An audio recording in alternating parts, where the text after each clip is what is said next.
America stock మార్కెట్లు దాదాపు 20 రోజుల వ్యవధిలోనే భారీగా పతనమయ్యాయి. ఇక స్టాక్స్లోని మదుపర్ల సంపద $4 ట్రిలియన్ రూపాయల్లో చూసుకుంటే 349 లక్షల కోట్ల మేరకు ఆవిరైపోయింది. ఇది యూకే, ఫ్రాన్స్ వంటి దేశాల జీడీపీ కంటే ఎక్కువ కావడం గమనార్హం. ముఖ్యంగా అమెరికా ఫెడరల్ గవర్నమెంట్ షట్డౌన్ భయాలు సూచీలను వెంటాడుతున్నాయి. దీనికి ట్రంప్ అస్థిర విధానాలు తోడయ్యాయి. S&P 500 సూచీ ఫిబ్రవరి 19వ తేదీన నమోదు చేసిన ఆల్ టైమ్ హై నుంచి ఇప్పటికీ 8% పైగా విలువ కోల్పోయింది. ఇక నాస్డాక్ కంపోజిట్ డిసెంబర్లో నమోదు చేసిన అత్యధిక విలువ నుంచి 10% పతనమైంది. ఇక ఒక్కరోజే $1.7 ట్రిలియన్ సంపద కరిగిపోయింది. 2022 సెప్టెంబర్ తర్వాత ఈ స్థాయిలో పతనం కావడం ఇదే తొలిసారి. ఇక మస్క్ నేతృత్వంలోని టెస్లా షేర్ ధర 15% మేర పతనమయ్యాయి. డిసెంబర్ 17 నుంచి ఈ సంస్థ షేరు విలువ 50% ఆవిరైంది. నాడు అత్యధికంగా $479.86 ఉండగా నేడు అది $222.15 చేరింది.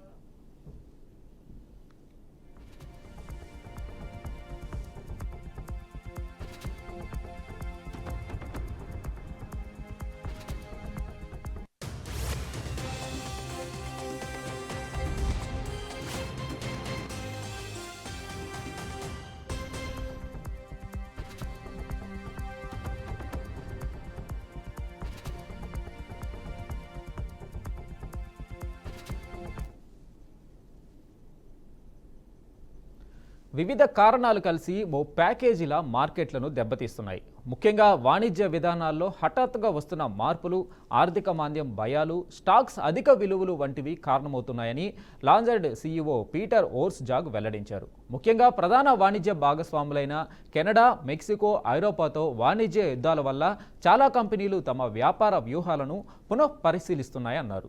అమెరికాలోని భారీ సంపన్నులపై దీని ప్రభావం తీవ్రంగా ఉంటుంది. అక్కడి మార్కెట్లలో 50% విలువైన సంపద 1% మంది వద్ద ఉంటుంది.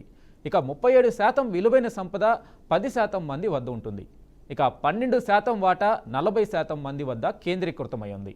మిగిలిన 1% వాటా 50% మంది ప్రజల చేతిలో ఉందని Federal Reserve Bank of Saint Louis data పేర్కొంది.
ప్రస్తుతం దేశం మార్పు దశలో ఉందని ఓ టీవీ షోలో ఇటీవల అమెరికా అధ్యక్షుడు ట్రంప్ అభివర్ణించారు. అదే సమయంలో ఆర్థిక మాంద్యం రాదని ఖచ్చితంగా చెప్పలేదు. యాంకర్ అడిగిన ప్రశ్నకు స్పందిస్తూ తాను అలాంటి విషయాలను ఊహించడానికి కూడా ఇష్టపడలేనని చెప్పారు. ఇప్పుడు తమ ప్రభుత్వం చాలా పెద్ద పని చేపట్టిందని, ఈ క్రమంలో మార్పు దశ ఉంటుందన్నారు. ఈ నేపథ్యంలో మార్కెట్ పతనానికి, ఆర్థిక మాంద్యానికి ట్రంప్ సర్కారు సిద్ధమైందనే సంకేతాలున్నట్టు మార్కెట్ విశ్లేషకులు చెబుతున్నారు. గోల్డ్మన్ సాక్స్ కూడా అమెరికాలో వచ్చే 12 నెలల్లో ఆర్థిక మాంద్యం వచ్చేందుకు 15 నుంచి 20% అవకాశాలున్నాయని అంచనా వేసింది.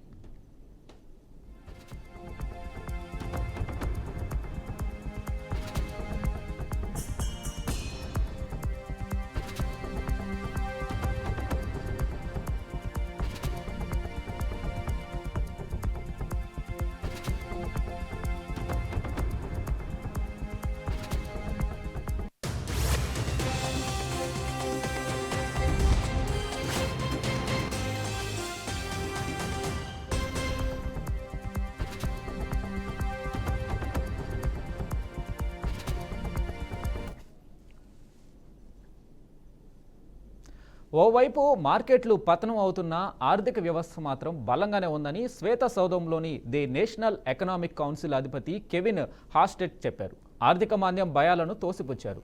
ఆర్థిక వ్యవస్థ బలంగా ఉందని చెప్పేందుకు పలు కారణాలున్నాయని, ఇక సుంకాల విషయంలోని అస్పష్టత త్వరలోనే తొలగిపోతుందన్నారు.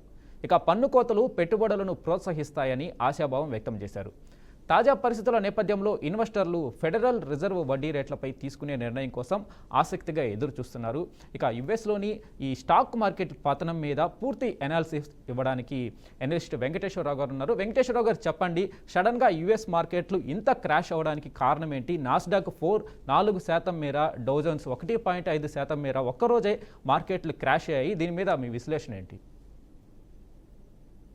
నమస్కారం అండి.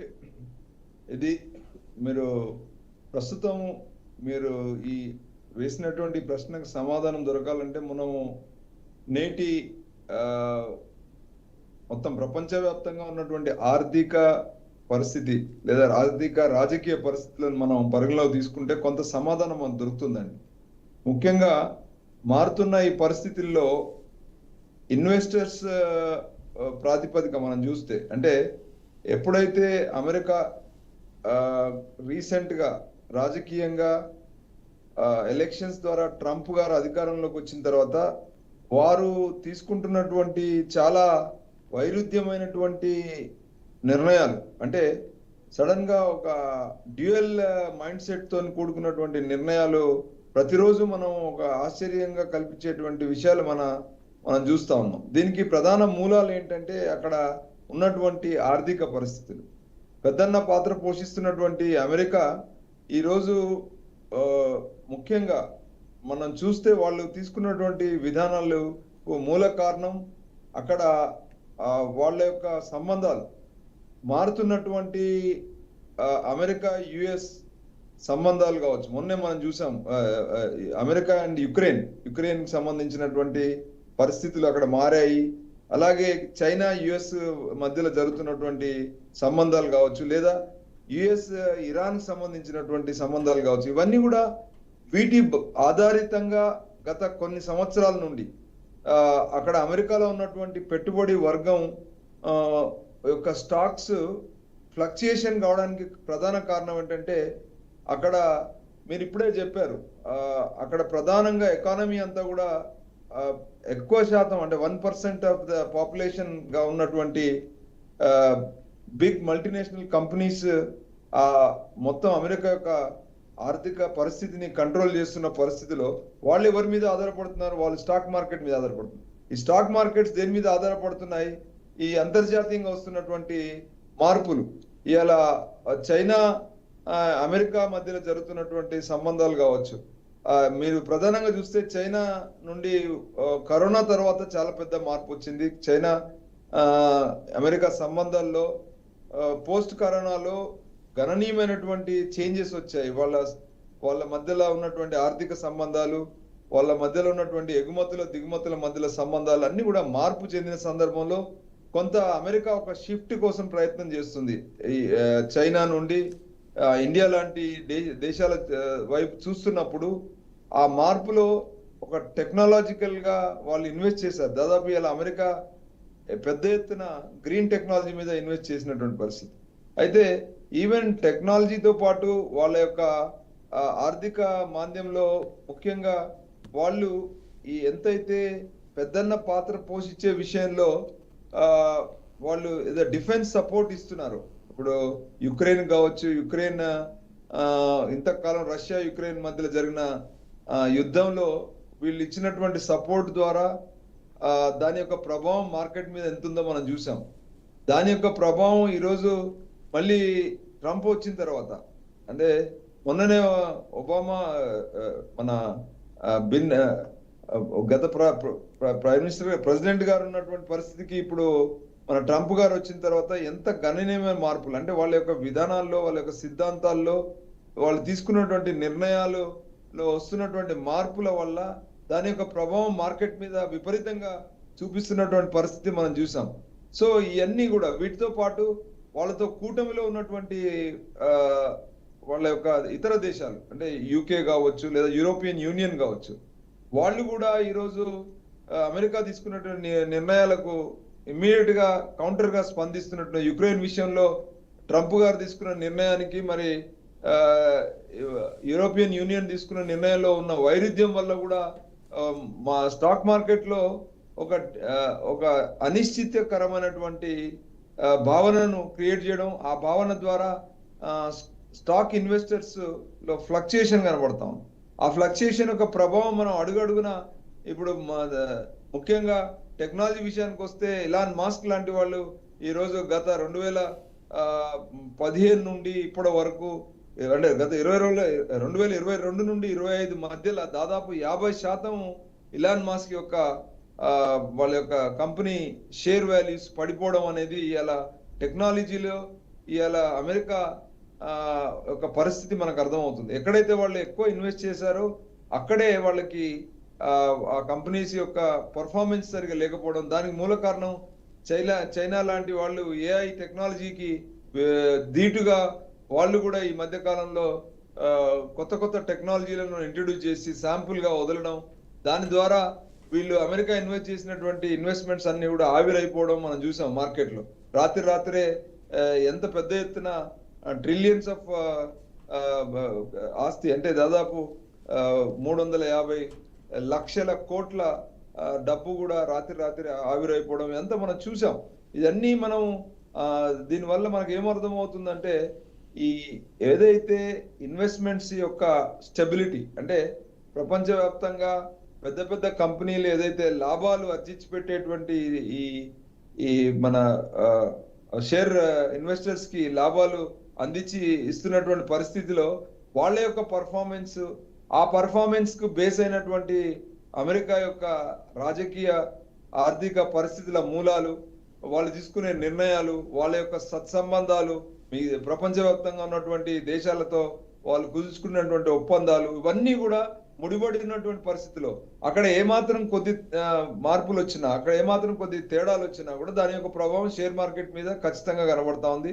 ఇంకో పక్కన ఆ గ్రోత్ ఇండికేటర్స్ ని బయటి ప్రపంచానికి చూపించడంలో చాలా సందర్భాలలో అమెరికా లేదా ఆయా అంటే టెక్నాలజికల్ గా ఇన్వెస్ట్ చేస్తున్నటువంటి పెద్ద కంపెనీలు ఎంతవరకు ఓపెన్ గా వాళ్ళ సమాచారాన్ని ఇన్వెస్టర్స్ కి అందిస్తున్నారు, సోషల్ మీడియాకి అందిస్తున్నారు. ఒకవేళ వాళ్ళు తప్పుడు సమాచారం లేదా ఫ్యాబ్రికేటెడ్ సమాచారం కనుక వాళ్ళు అందిస్తున్న షేర్ల విలువలు పెంచుకోవడానికి అందిస్తున్నట్టయితే ఏదో ఒక సందర్భంలో కరెక్షన్ జరగాలి. అదే ఆ కరెక్షన్ జరిగే సందర్భం ఇదిగా మనం చూడొచ్చు కూడా. ఎందుకంటే ఎంత హైప్ చేసినా, ఎంత ఆర్టిఫిషియల్ గా వాళ్ళు పెంచినా కూడా ఎప్పుడో ఒకసారి అది కరెక్షన్ జరగాలి. కాబట్టి ఇప్పుడు ట్రంప్ గారు వచ్చిన తర్వాత ఆ కరెక్షన్ కి తెరదీశారా, ఆ తీసే సందర్భంలో ఎవరెవరు నష్టపోతున్నారు, ఎవరెవరు లాభపడుతున్నారంటే చాలా వరకు దాని ప్రభావం షేర్ మార్కెట్ మీద ఉంటుంది. షేర్ మార్కెట్ ఉన్న సందర్భంలో అలాగే దాని యొక్క ప్రభావం వీళ్ళ మీద ఆధారపడుతున్నటువంటి దేశాల మీద కూడా మనకు స్పష్టంగా కనబడతాం. ఇదే ఈ సందర్భంలో రియల్ ప్రొడక్టివ్ గా ఉన్నటువంటి చైనా లాంటి కంట్రీస్ ఈ కూటమి నుండి పక్కకి వెళ్ళిపోవడము, ఇవన్నీ కూడా ప్రభావాలు మనం చూస్తా ఉన్నాం. మనం దీని యొక్క ప్రభావం వల్లనే ఈ రోజు ఈ మార్కెట్ లో ఇంత పెద్ద ఎత్తున మార్పులు రావడం, ఈ మార్పుల యొక్క ప్రభావం వల్లనే మీకు ఇప్పుడు యూరోపియన్ యూనియన్ లో యూకే సంబంధించినటువంటి వాళ్ళ తీసుకునే నిర్ణయాలు చూస్తే అమెరికా తీసుకునే నిర్ణయాలకి యూకే తీసుకునే నిర్ణయాలకి చాలా తేడా ఉంది. అమెరికన్స్ మొత్తం ఇన్వెస్ట్మెంట్ గ్రీన్ టెక్నాలజీ మీద పెడితే, యూకే లాంటి దేశాలు, యూరోపియన్ యూనియన్ దేశాలు మాత్రము వాళ్ళ యొక్క లోకల్ మార్కెట్స్ మీద, వాళ్ళ యొక్క ట్రేడింగ్ వ్యవస్థ మీద, వాళ్ళ యొక్క జాబ్స్ మీద, ఇలాంటి వాటి మీద వాళ్ళు పెడతా ఉన్నారు. సో ఇక్కడ ఏఐ లాంటి టెక్నాలజీ మీద ఆధారపడి వాళ్ళు ఇన్వెస్ట్ చేసిన తర్వాత ఏఐ టెక్నాలజీ ఈరోజు ఒక పక్కన అప్డేషన్స్, అంటే అక్కడ ఆల్రెడీ సాఫ్ట్వేర్ కంపెనీల మీద ఇన్వెస్ట్ చేసినటువంటి కంపెనీల యొక్క లేబర్ యొక్క స్కిల్స్ మీద ఆధారపడింది.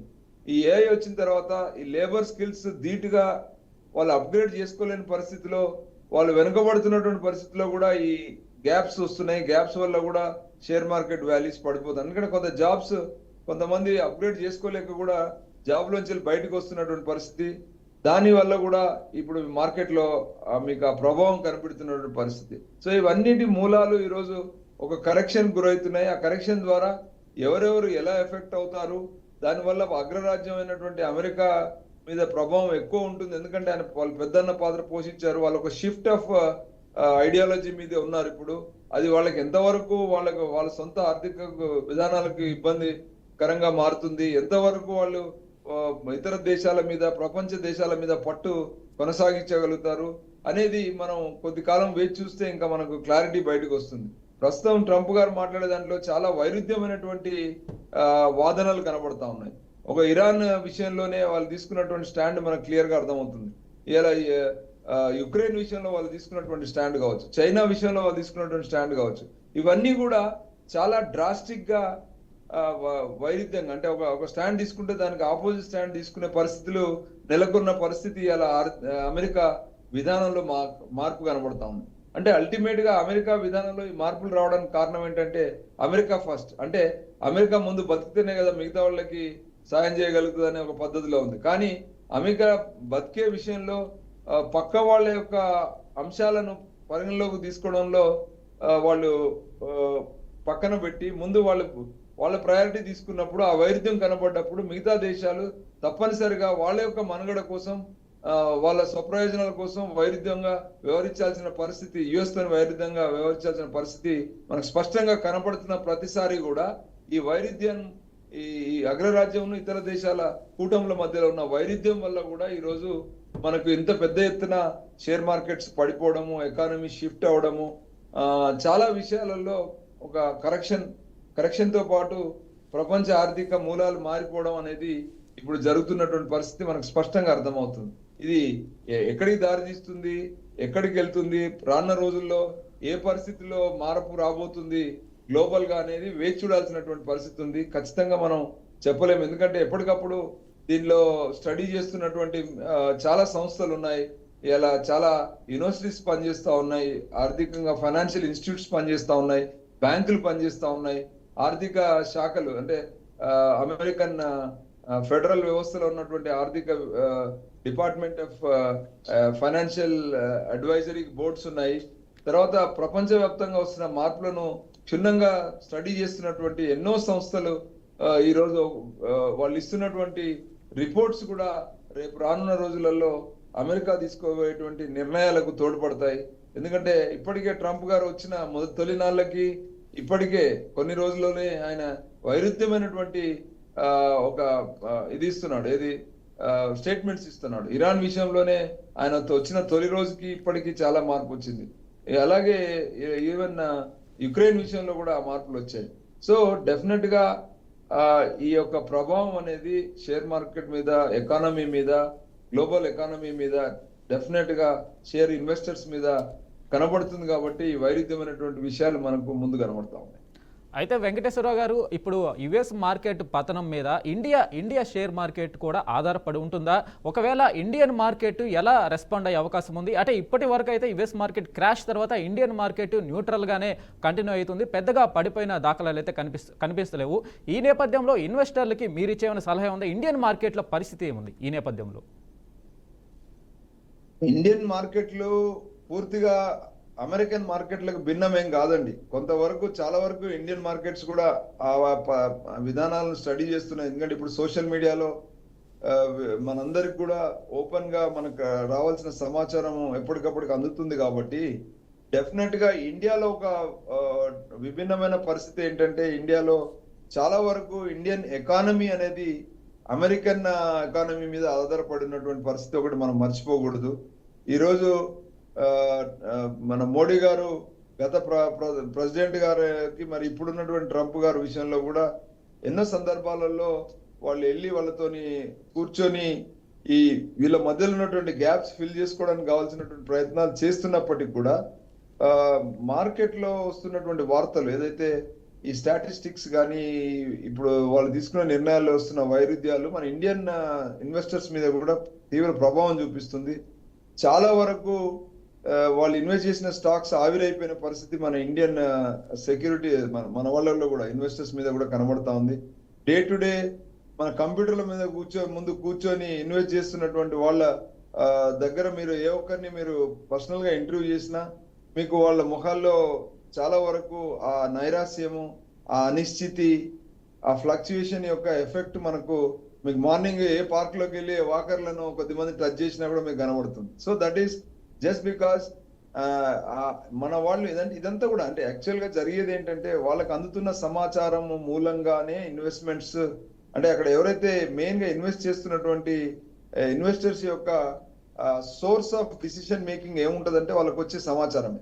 ఆ సమాచారం అనేది ఇండియన్స్ అయినా ఎవరికైనా వైరుధ్యంగా ఏమీ లేదు. ఎందుకంటే వాళ్ళు ఫ్లెక్సిబుల్ గా వాళ్ళు ఇన్వెస్ట్ చేస్తున్న షేర్స్ ఒక ప్రభావం గ్లోబల్ మార్కెట్ ద్వారానే మన ఇండియన్ మార్కెట్స్ మీద కూడా పడుతూ ఉంది.